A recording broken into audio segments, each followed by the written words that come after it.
ಹೆಂಗಸರೇ ಎಚ್ಚರ, ತಮಾಷೆಗೂ ಈ ಮಾತುಗಳನ್ನು ಗಂಡಂದಿರಿಗೆ ಹೇಳಬೇಡಿ. ನಮಸ್ಕಾರ ಸ್ನೇಹಿತರೆ, ಇವತ್ತಿನ ಈ ಸಂಚಿಕೆಯಲ್ಲಿ ಹೆಂಗಸರೇ ತಮಾಷೆಗೂ ಈ ಮಾತುಗಳನ್ನು ಗಂಡಂದಿರಿಗೆ ಹೇಳಬೇಡಿ. ಪತಿ ಪತ್ನಿಯರ ಸಂಬಂಧ ವಿಶೇಷವಾದದ್ದು. ಇಬ್ಬರು ಒಬ್ಬರಿಗೊಬ್ಬರು ಗೌರವಿಸುತ್ತಾ ಪ್ರೀತಿ ವಿಶ್ವಾಸದಿಂದ ಸಂಸಾರವನ್ನು ನಡೆಸಬೇಕಾದದ್ದು. ಅದರಲ್ಲಿ ಅಪ್ಪಿತಪ್ಪಿಯೂ ಇಂತಹ ಮಾತುಗಳು ಕೇಳಿ ಬಂದರೆ ಸಂಬಂಧ ಮುರಿದು ಬೀಳುವುದು ಖಂಡಿತ. ಹೌದು ಸ್ನೇಹಿತರೆ, ಪತಿ ಪತ್ನಿಯರ ನಡುವೆ ಗಲಾಟೆಯಾದಾಗ ಕೋಪದಲ್ಲಿ ಕೆಲವೊಂದು ಮಾತು ಹೇಳಿ ಹೋಗುತ್ತದೆ. ಆದರೆ ಹಾಗೆ ಮಾಡುವುದರಿಂದ ನಿಮ್ಮ ಪ್ರತಿಯೊಂದು ದಿನ ನಿಮ್ಮ ಸಂಬಂಧವನ್ನು ದುರ್ಬಲಗೊಳಿಸಬಹುದು ಎನ್ನುವುದು ಗೊತ್ತಾ? ಇಂತಹ ಪರಿಸ್ಥಿತಿಯಲ್ಲಿ ಪತಿ ಪತ್ನಿಯರ ಬಾಂಧವ್ಯ ಗಟ್ಟಿಯಾಗಿರಲು ಹೆಂಡತಿ ತನ್ನ ಗಂಡನಿಗೆ ತಮಾಷೆಗೂ ಹೇಳಬಾರದಂಥ ಕೆಲವು ವಿಷಯಗಳನ್ನು ಇಂದಿನ ಈ ಸಂಚಿಕೆಯಲ್ಲಿ ತಿಳಿದುಕೊಳ್ಳೋಣ ಬನ್ನಿ. ಬೇರೆ ಯಾರನ್ನಾದರೂ ಮದುವೆಯಾದರೆ ರಾಣಿಯಾಗೂ ಇರುತ್ತಿದ್ದೆ. ಹೌದು, ಪ್ರಾಮುಖ್ಯತೆಯನ್ನು ತೋರಿಸಲು ಇಂಥ ಉದಾಹರಣೆಗಳನ್ನು ನೀಡುತ್ತಾರೆ. ಇದನ್ನು ಪುರುಷರು ತಮಾಷೆಯಾಗಿಯೂ ಕೇಳಲು ಇಷ್ಟಪಡುವುದಿಲ್ಲ.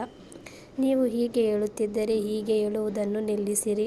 ನನ್ನ ತಾಯಿ ನಿನ್ನ ಬಗ್ಗೆ ಹೇಳಿದ್ದು ಸರಿ.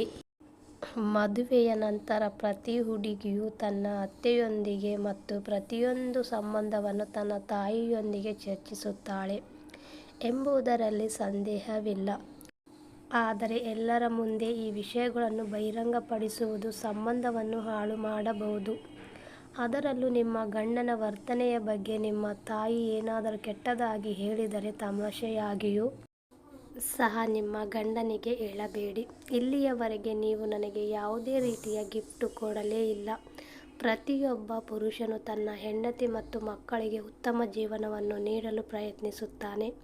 ಅಂತಹ ಪರಿಸ್ಥಿತಿಯಲ್ಲಿ ಕಠಿಣ ಪರಿಶ್ರಮದ ಹೊರತಾಗಿಯೂ ಅವನು ತನ್ನ ಹೆಂಡತಿಯಿಂದ ನೀವು ಯಾವುದೇ ಗಿಫ್ಟ್ ನೀಡಿಲ್ಲ, ದುಬಾರಿ ರೆಸ್ಟೋರೆಂಟ್ನಲ್ಲಿ ಊಟ ಮಾಡಿದ್ದಿಲ್ಲ, ನನಗೆ ಚಿನ್ನ ಬೆಳ್ಳಿ ವಜ್ರ ಆಭರಣ ಕೊಡಿಸಲೇ ಇಲ್ಲ, ರೇಷ್ಮೆ ಸೀರೆ ಮೇಕಪ್ ಕಿಟ್ ಏನೂ ತಂದು ಕೊಟ್ಟಿಲ್ಲ ಎನ್ನುವಂತಹ ಮಾತುಗಳನ್ನು ಕೇಳಿದಾಗ ಅವರ ಮನಸ್ಸು ಮುರಿಯುತ್ತದೆ.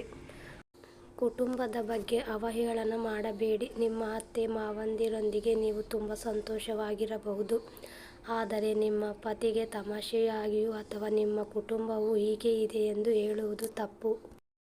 ಏಕೆಂದರೆ ಯಾರೂ ನಮ್ಮ ಕುಟುಂಬದ ಬಗ್ಗೆ ಕೆಟ್ಟ ವಿಷಯಗಳನ್ನು ಕೇಳಲು ಇಷ್ಟಪಡುವುದಿಲ್ಲ. ವಿಶೇಷವಾಗಿಯೂ ನೀವು ಅದನ್ನು ಮತ್ತೆ ಮತ್ತೆ ಪುನರಾವರ್ತಿಸಿದಾಗ ಈ ಒಂದು ವಿಷಯವು ನಿಮ್ಮ ಸಂಬಂಧವನ್ನು ಹಾಳು ಮಾಡಬಹುದು.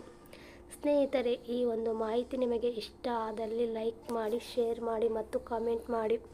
ಹಾಗೆ ಇದೇ ರೀತಿಯ ಉಪಯುಕ್ತ ಮಾಹಿತಿಯೊಂದಿಗೆ ಮುಂದಿನ ವಿಡಿಯೋದಲ್ಲಿ ಸಿಗೋಣ. ವಿಡಿಯೋ ಕೇಳಿದ್ದಕ್ಕೆ ಧನ್ಯವಾದಗಳು.